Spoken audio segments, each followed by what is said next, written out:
secrétaire général des Nations Unies et chef de la MONUSCO, a rencontré ce vendredi 13 février à Goma les responsables de l'Alliance Fleuve Congo, mouvement du 23 mars.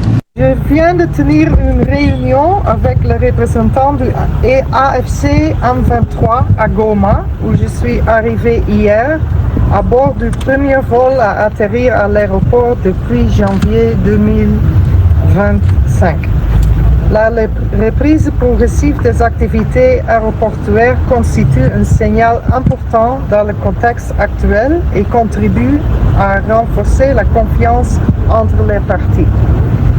Nos échanges avec le AFC M23 ont principalement porté sur la mise en œuvre concrète du mécanisme de suivi et de vérification du cessez-le-feu, conformément à l'accord signé par le AFC M23.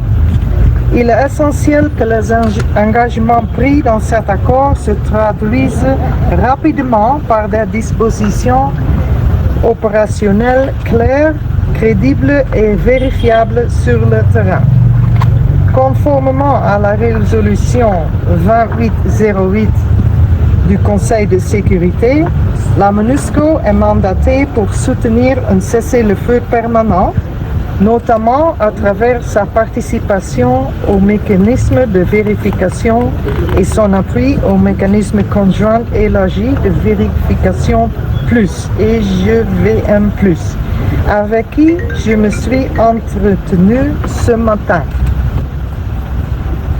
La MONUSCO continuera d'appuyer le processus de paix en cours et l'appui au cessez-le-feu se fera de manière progressive en fonction des arrangements confirmés dans l'architecture convenue et des garanties de sécurité pour le personnel et les moyens des Nations Unies.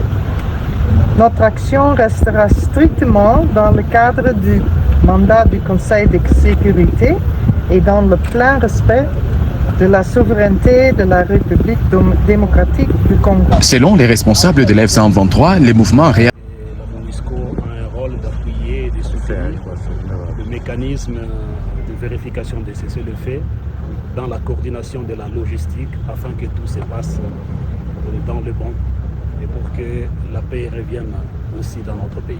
Interrogés par la presse sur les récents communiqués de l'Angola annonçant le cessez-le-feu, les représentants de l'AFC M23 ont déclaré ne pas avoir été informés officiellement de cette initiative.